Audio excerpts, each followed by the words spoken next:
All right, we're back with part 2, nokayfa.com. When we stopped, we was talking a little bit about Rick Rude. I want you to speak a little bit about him if you want. Tell you how much, the first thing that Rude ever paid, that paid off was this, it was, I'm pretty sure it was a Buick, but it might have been a Chevy. It was this big, long convertible. It was blue. And he kept it. That was his baby. Like that was his first, like, I paid this bitch off. And it's funny that I have a '93 Bronco, and that's the first thing I ever paid off in my life, and I still have it. You still have it? Still have it. You kidding me? Yeah. I mean, it's tricked out, but I mean it. Oh, you looked it up? Oh, it's nice. Yeah? Yeah. Wow. But and you still have it. That's crazy. Yeah, How long you had it? I've had it since '93. Wow. Yeah. I thought my son might want it, but he was like, what a fucking thing, man. Kids don't appreciate, right? He sees Blake Griffin drive around in Optima, and says, fuck that car's cheap as fuck and it looks pretty sweet. Let me get that Kia Optima if his 610 ass can drive. And I'm like, I never thought I'd buy, a foreign car, but I guess we're going to. How did you hear you were gonna be going to work in WCW? They came down to Jody's school and asked me to they have a match. So I had a match, and the Road Warriors had just left to go up to Vince, and they wanted somebody to take their spot. So they made us like instant road. Like, how the fuck you know? Just pick 2 green guys, give them mohawks, and send them out there. I remember that fucking night we went out in Asheville, and that whole fucking crowd was saying, "LOD, wanna be," and I'm like, oh, fuck. This is like, we're gonna. So you had a mohawk? Yeah. I don't remember. I never seen you like. Fuchsia mohawk. All right. Fuchsia mohawk. Can you name some of the injuries you attained over the years? The reason why I'm asking you this is because wrestling gets a bad rap. Yeah. It's always everybody's calling it, says wrestling's fake, blah blah blah. I want you to say the injuries that you attained. I've gotten in trouble for using that term, so you gotta watch it. I want Matt Bourne after me. Let's see. Worst thing I've done is broke my neck. You broke your neck? Yeah. I didn't know that. Yeah. It really. I mean, I just thought I got a stinger. I got like a brachial plexus injury where I lost like my pec. I couldn't, put 20 pounds over my head, but they gave me some injections and some med packs to get the nerve just unswell. And now when I went maybe 2 or 3 years ago and went, and they said I had a crack like on my C5, I had a crack on my C7 in front. They both healed. But my C5 and C6 have fused on their own. My body's just, the disc's gone and it's fused. And there's some others that are trying to fuse, so my neck's pretty fucked up. But you feel it? Oh yeah. I mean, there's some days it's where I lay in bed it'll take me 2 hours to get out of bed. Yeah, I know. I heard you say that. Yeah, I heard you say that. And then you was I think vaporizing with the smoke or something, and you was feeling better. Yeah, I'm going getting the steam, and just the sooner I get in the heat, moist heat, the better it is. But it's that fucking 10 to 15 steps into the hallway of the bathroom, and then the 10, 15 steps down to the end of the bathroom into the fucking shower that. And I'll sit there and go, all right, motherfucker, man. I can count to 10, we're gonna get up. 9, 10, I go, fuck.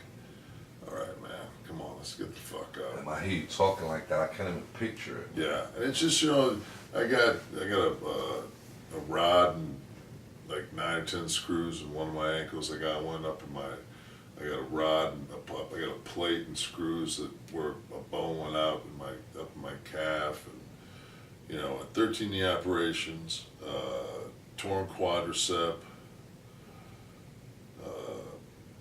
3 or 4 tricep injuries, rotator cuff, torn bicep. The reason why I make The thing that was the worst, probably, if I think back at it, was my circumcision.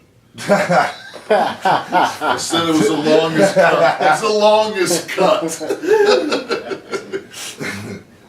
The reason why I want you to explain this because, I defend wrestling a lot, being a wrestling fan, and I got friends that look at me and, they'll look at me dead in my face and tell me wrestling's fake just to get my reaction. Yeah. And it's predetermined. Yeah. I remember Lou Albano one time, and he used to give out the tickets at TVs. It was one of his jobs. And I remember Lou saying, he says, 2 things in this business, and he said, I don't give a fuck what anybody's saying. He says, 2 things in this business that are real. He said, it's the fucking money and the miles. Yeah. And that's, and when you look at it, those miles mean everything. Miles on your body, miles in the car.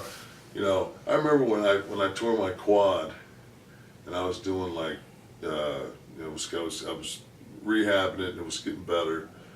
And I knew I was going to get back in the ring, and they were using me to do pre-sales. So I would go out and do pre-sales for the WWE. And I thought that the ring work was what was killing me, but then when you just travel a lot, especially if you're big and you're oversized and nothing fucking fits you, it's just dragging bags and fucking, just being in a car with no fucking lumbar support, because, you're in fucking Jackson, Mississippi, and they don't have a fucking premium leathered car, and you're in some fucking shit box, and it just... And all those little fucking things in the course of over 10 days, you come home and you're just like, fuck. And then you realize you've been doing it for fucking 20 plus years, and you go, no wonder I'm fucking out of my mind. Let me ask you a question. All right, you just made a comment about you saying that, wrestling is fake, and Evan Bourne saying what he says. Now, you saying what you're saying now, would you still say it's fake? See, what I think what people... A lot of the old time guys, I know that that he's an era before me because he was still. I was in the end of the territories, and when I broke into wrestling, you still had the referee. You had the babyface locker room and a heel locker room, and the referee brought the finishers back and forth in high spots and whatever. You were you didn't talk. Me and you didn't sit down and say, "Fucking, I'm going to tie your shoe. We're going to do this, do-si-do." You had to be able to work without a fucking net, or at least have somebody out there that could carry you. Which in my case was there was a lot of great hands in that territory. Thank God that could carry my fucking sorry ass.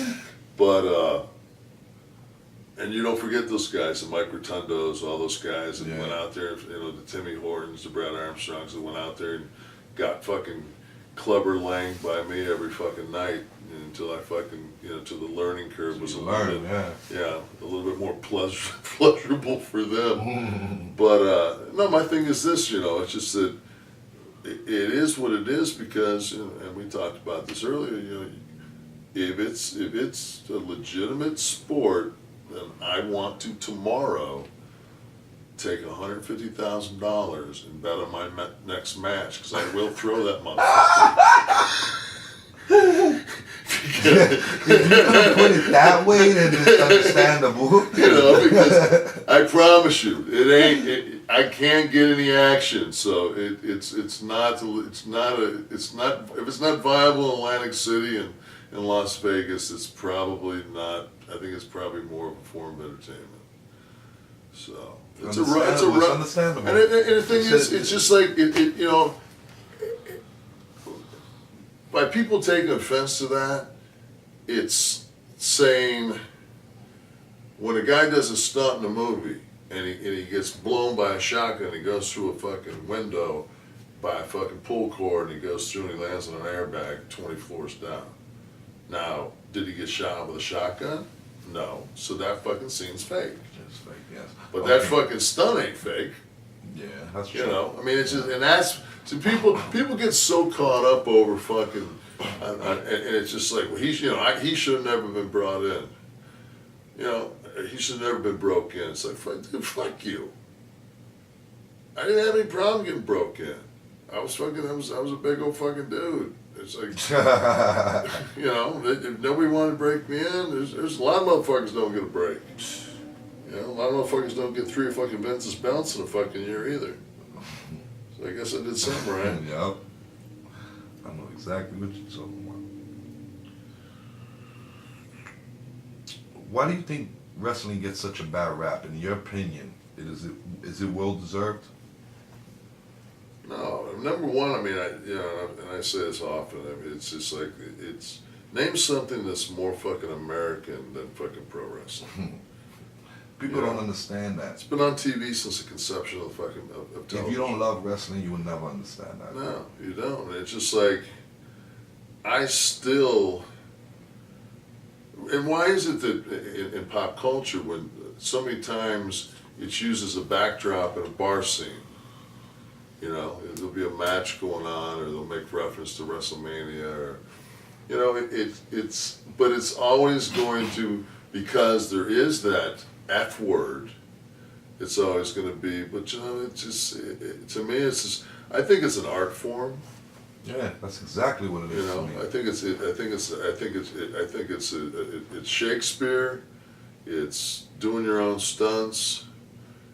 It's Shakespearean around. I mean, it's true. You ever seen a documentary that they said something just like that? Yeah, I mean, I've seen it. Yeah. It is. I mean, it's, you know, and the thing was that when it first came, like with the Gorgeous George and those, when you watch those clips of that, the people are dressed up immaculate. Fucking dudes are in fedoras, women are in fucking evening gowns. Yeah, I mean, it was. I don't know, they look like ladies. Yeah, it was a night out, and it just. Yeah. But you know, and people don't realize the breakdown of our culture and of our society. And people used to fucking put on fucking their Sunday's best to fucking take a flight. You see motherfucking bitches with fucking nasty ass fucking sweatpants, no drawers, and some slippers on, getting in first class in front of you. Like, damn, you couldn't even do something with your weed, baby? It's like, fuck. Run a comb through that motherfucker? But that just, and, you know, you can say what you want to. Like, if people don't know that monster trucks are work, monster trucks are work. Gravedigger fucking goes over because Gravediggers is going over.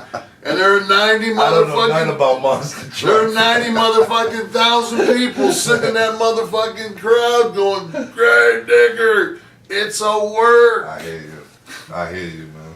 There's a reason why Bigfoot and Gravedigger are still over. I hear you. It makes sense, man. It makes sense. All right. I watched almost every interview that they did when Chris Benoit did what he did. I watched the interview you did. I seen the way you was trying to teach these news people about steroids because they was talking without even knowing. They kept cutting you off, didn't let you speak. I want you to express what you wanted to express that day. Number one, this is what they do. They call you up, and they do the producer gets on the telephone and talks with you and gives you basically what is a pre-interview to see, well, I'm not a fucking dummy. I know. I watched. I tell them exactly what I tell them. Fucking, oh yeah. What they want to hear. Yeah, to get on TV. I got you. So now I get there. So now I'm in a situation where I'm looking at a camera like this. I got one fucking bullshit gimmick in my ear that I can barely hear out of. I got no monitor. There will be a pause every time they was talking. Yeah, I can't see who. If I could have saw that fucking bitch, I would have said, fuck, you know what you need to do? Before you run your fucking dick sucker, you need to fucking go. No, but let me tell you, I'm sorry I cut you off real quick. The way you handled it that day was professional. I tried to, but my whole thing was trust me, she didn't know what the fuck she was talking about. If you're a smart man, I'm not an idiot. Right. I sat there and I seen exactly what was going on. Yeah, and you know what I'm saying? I just told her, I said, have you ever done steroids? She's like, no. I said, well, I have. And you don't know nothing about it. Exactly. If you never done it, you can't speak on it. That's half the fucking problem we have in fucking in our business right now. You got fucking a bunch of young writers that are from fucking Hollywood sitting in a room, going around saying, you stand up and tell me what it's like to be on the moon. You stand up and tell me what it's like. What do you think it's like to be on the moon? Then in the other fucking room, there's 9 guys that have been on the moon. It's like, you want to know what it's like to be on the moon? Don't fucking ask people that ain't drawing fucking money. Ask motherfuckers that are drawing money. Ask people that are fucking, ask Shawn Michaels. You know? I would fucking, I know Shawn doesn't want to get pulled into it. But fucking, his mind is so good for this business and what sells and what doesn't sell. It's just like, let him watch 1 out of 4 fucking Raws and just as a consultant give you fucking just. It's true. The whole show will be turned around. Absolutely. The whole show. And the for thing is, real. and you're also going to get a Christian's viewpoint of it, which is right down the alley you're going with the PG anyway. So exactly. Just like, he'll tell you if it's too raunchy in any form or fashion. But it's just like, use what you got out there to fucking make the. Nobody wants to see this. I love the dirt sheets. The dirt sheets fucking try to bury this fucking business every fucking chance they get. And I just look at them and I go, when you do succeed in burying this motherfucker, and it's gone, you now realize that you shit. You have a job. Yeah, your cash flow just fucking went to 0. Stupid. So I don't understand, man. Yeah. Why be in the business if you're gonna knock it? Don't.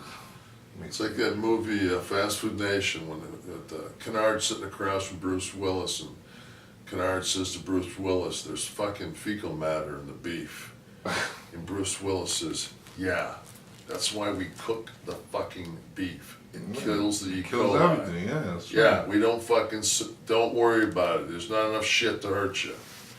That's this world. Fucking learn that. Put some fucking fire on it. It'll kill it." All right, I'm gonna rephrase this question real quick. I'm gonna put it the way I wanted to put it. All right, your view on steroids. How do the cycles work? How do the cycles work? Yeah. A cycle where you're not abusing. There's no. I don't think that anybody that. I think that most people that get involved with steroids. I remember my first cycle. First cycle I ever did, I was in Germany, and there was a really guy was probably 54, 55 years old. I won't mention his name, but was a power lifter, and he put me on. My first cycle of steroids was stanozol is basically Winstrol. That's the. I don't know nothing about steroids. It's more of a. It's the drug that Ben Johnson came up positive Okay, for. I remember. That was stanozol. Yeah. It's more of a hardening agent than it is a size agent, but it gives you, if you do get size from it, it's very aesthetic. You So don't it makes hold you water. solid, makes you Yeah, hard. you look hard. Yeah. In bodybuilding, it's used more for contest preparation. As you get closer to wanting that etched, dry, cut, hard physique, you take the testosterone and anything like that that has a tendency to make you retain water out of your cycle, and you go with things that don't have an estrogen bind to them, like a parabolin, a trimbolin. You go to those drugs. And the thing is, as in anything, bodybuilding is a science. Taking steroids is a science because you're molecularly changing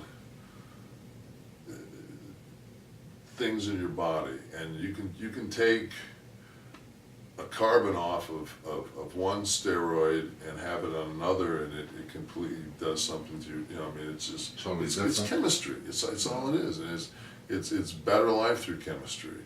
Did Hitler invent steroids? There's been a couple. I mean, they say it was Eastern Bloc. Then they also say that the Americans came up with Dianabol to feed to the PWOs because they were trying to make them stronger. Yeah, to get because they were in such, but they were just to keep them alive because they were wasting the PWOs were just so working hard, just ready to die that they were trying to give them something to get their body weight big, stronger. Right. So when I broke in, it was the that was the steroid. You had to have that look. You had to look like you came out of a comic book. I remember when I seen you make a comment about when you first got to Vince, that Vince looked at you and said, you said Lex Luger made the comment to you that Vince seen you and said, wow, and he's clean. Yeah, because we had to be. So you had already did it and got clean? I'd done it, I did it for maybe about 3 years. 1991, steroids became a felony. It became a felony possession drug. They changed the subject to it. Before then, it was just you could pretty much do what you wanted to. Yeah. And so when it became a felony, then guys started panicking. But guys did like longer lasting, esters like decas and stuff like that. But we had a guy that came in, WCW, his name was Kip Fry. And he said that if you Fry, ain't he a fighter? No, he was just that name sounds so familiar. Don Fry was the fighter. Don Fry, okay. Don Fry, he was in a couple of movies. But Kip was just a marketing guy, came in, took over WCW for a little while, and he had a meeting. He said if you tested negative for steroids, you would get a 10% bonus on your check. I was making $156,000 a year. So I said, so let me get this right. If I'm clean. Your first run in WCW? Yeah, this would have been my second or third year there. 156,000? Wow. Yeah. So cream. I looked at it as I was gonna, if I didn't take steroids, I was gonna make 15 grand. Yeah. So not to take steroids, I get an extra 15 grand. That's a no-brainer. Yeah. So I went off because I was wearing the Vinny Vegas. So you left it alone. Yeah, you was big. I remember. I seen. Yeah, but I had a shirt. I mean, I wore a shirt most of the time. I had long pants on. It was like my character wasn't a body guy anyway. Yeah. And then it just worked out that, bam, right from that, Shawn Michaels saw the Vinny Vegas character, liked it, asked Robbie Steiner, and then they brought me in, and I was clean, and it was like I was clean and big at the right time.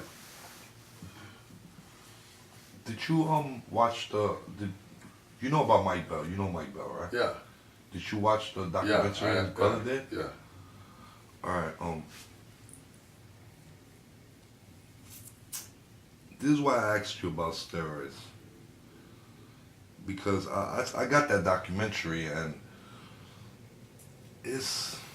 I think I've never took steroids, and not to glorify steroids, but by watching that documentary, it kind of, and even listening to Warrior speak about steroids too, and hearing, and I don't know about this, I'm going by what I hear, and common sense, what common sense would tell me. Right. And what it seems to me is,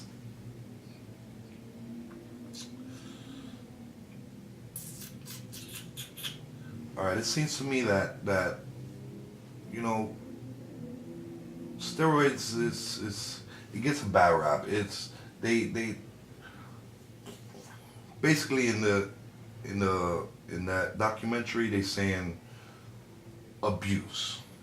Absolutely. Abuse. That's the only thing that use and abuse. If you abuse it, it's gonna hurt you. A 50 or 60-year-old man who takes, it's even though it's an anabolic steroid, you know, that even something like that andro gel that's at 1.62 now is the newest one that came out that you rub on your rib cage or your shoulders. I heard about that. You just rub it on your skin, rub it right? on. It's not injectable. It's equivalent to getting a dose of between 7.5 and 20 milligrams. I really can't figure out. It goes in your pores or something? It just absorbs into your system. And women go through menopause. Men go through andropause, which means they stop producing testosterone. And by replacing the testosterone, you take away depression, you bring up the cardiac output of the heart. It can lead to better sleep. And this is just at very low clinical, and there's been studies, you know, but at the Steroid, I'm sorry. You just said something that kind of like made me like not understand. Steroids, don't it wake you up? No, because if it's at a low dosage, all it's doing, your body, when you were 14, 16 years old and your testosterone level was at its highest, you know, you were aggressive, you know, you had that little bit of a, you know, but you were also immature. Yeah. You know, so and you are nowhere near that kind of level of testosterone when you're taking what they basically call hormonal replacement. All you are is at a level where you don't go into depression, you don't get the giant abdominal fat. You basically it just fights the metabolic syndrome that seems like everybody goes into with the type 2 diabetes, the abdominal fat, the cardiovascular problems. I know that, you know, I've taken steroids on and off throughout my life. I don't feel that I've ever in my life abused them.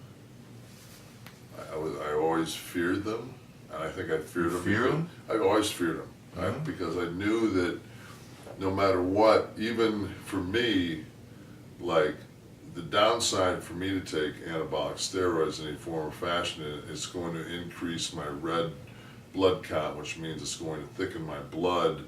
I have A negative blood anyway, which is what they call the heart attack blood because it's thick.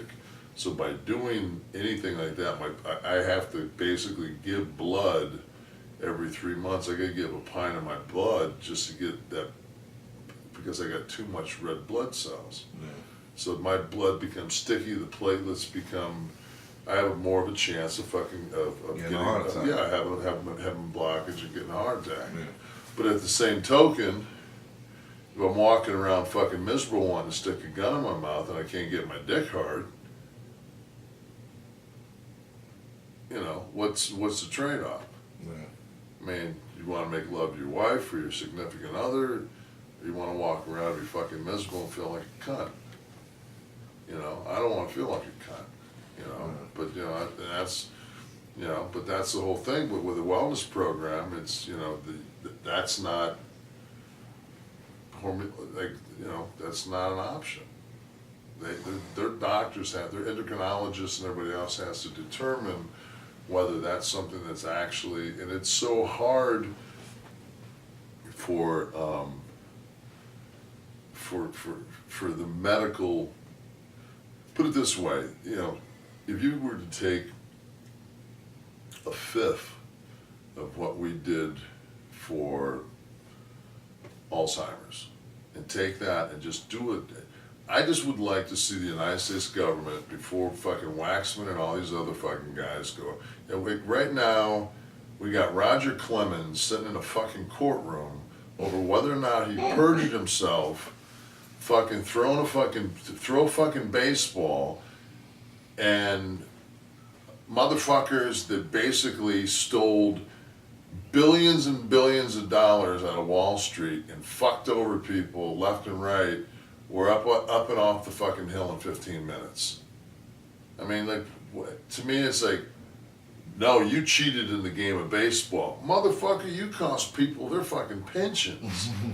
There's motherfuckers that you destroyed fucking... He didn't destroy anybody's life. He just fucking had a couple like... And it wasn't like everybody wasn't... I mean, thank God there was a couple pitchers throwing with some fucking heat, because everybody else that was fucking swinging the bat was juiced out of their fucking mind. And I'll tell you what, I for one fucking watched baseball. When McGuire and Sosa were having that fucking... That's the first time I went, fuck yeah. That's about time somebody's hitting some dingers around this motherfucker. I don't want to watch this 2-1 pitching shit. I want to see some big old jacked up dudes hit fucking home runs. That's why I think they should have the Olympics. They should have the absolutely fucking altered Olympics. Take whatever the fuck you want to do. If you want to fucking do a fucking rail of meth and run the 100, do it.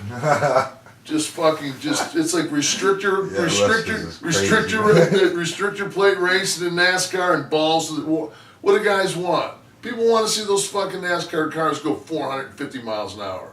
I don't want to fucking watch the Poconos and fucking the average speed's 97. Fuck that. I'm not watching that race. I want to see the super speedways. Sure. I want to see those motherfuckers, man. And then that fucking restrictor plate when it was like a fucking pack of it looked like slot cars a couple years ago. I was like, fuck, I didn't watch that shit. Now it's back to fucking, they're 4 deep coming around the side, there's banging. It's just like, fuck yeah, that's racing. I'll watch this shit. I'll sit home on a fucking Sunday and watch this shit, man.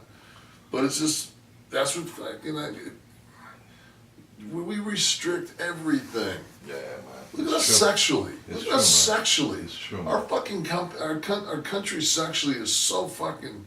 You go to Europe, man. It's just like you go to a fucking in Germany. You go to a fucking outdoor pool.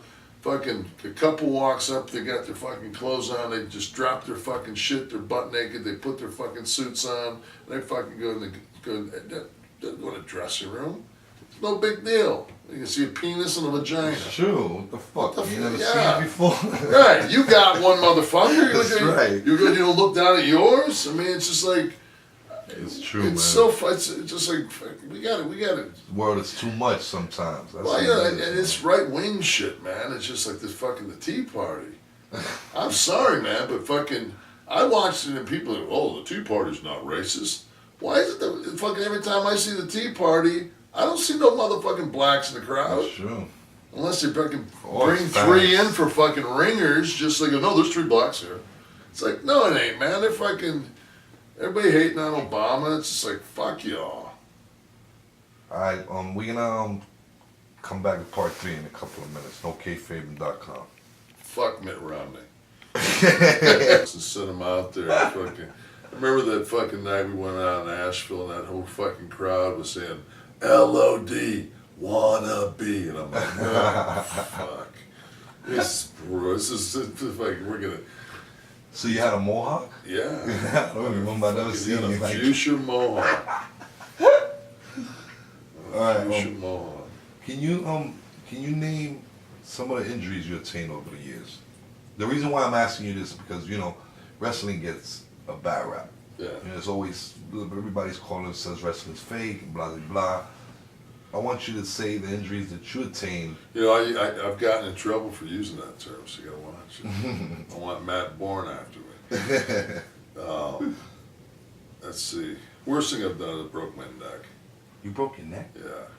I didn't know that. Yeah, it really, I mean, I just thought I got a stinger. I thought my son might want it, but he was like, what that fucking thing, man. Kids don't appreciate, right? He sees Blake Griffin drive around in Optima, and says, fuck that car's cheap as fuck and it looks pretty sweet. Let me get that Kia Optima if his 610 ass can drive. And I'm like, I never thought I'd buy, a foreign car, but I guess we're going to. How did you hear you were gonna be going to work in WCW? They came down. to Jody's school and asked me to put have a match. So I had a match, and the Road Warriors had just left to go up to Vince, and they wanted somebody to take their spot. So they made us like instant road. Like, how the fuck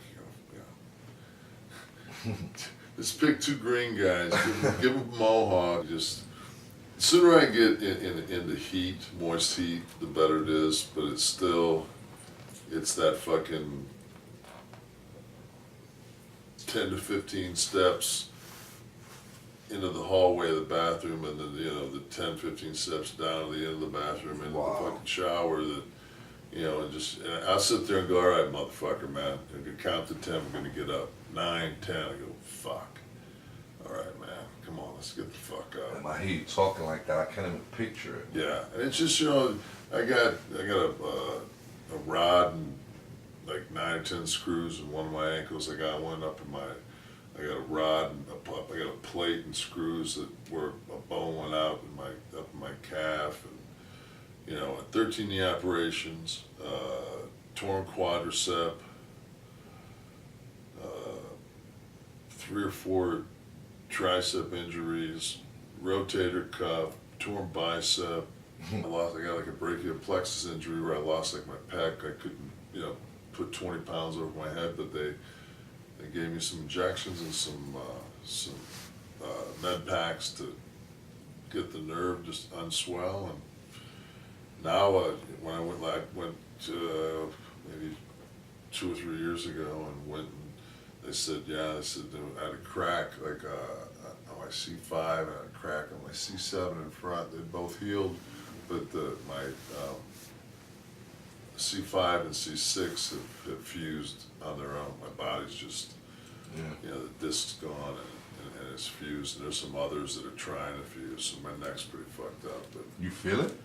oh yeah, I mean, when there's some days it's where I lay in bed it'll take me 2 hours to get out of bed. Yeah, I know. I heard you say that. Yeah, I heard you say that. And then you was I think vaporizing with the smoke or something, and you was feeling better. Or yeah, I'm something. going getting the steam. All right, we're back with part 2. NoKayfavorite.com. When we stopped, we was talking a little bit about Rick Rude. I want you to speak a little bit about him if you want. Tell you how much. The first thing that Rude ever paid, that paid off was this. It was I'm pretty sure it was a Buick, but it might have been a Chevy. It was this big, long convertible. It was blue, and he kept it. That was his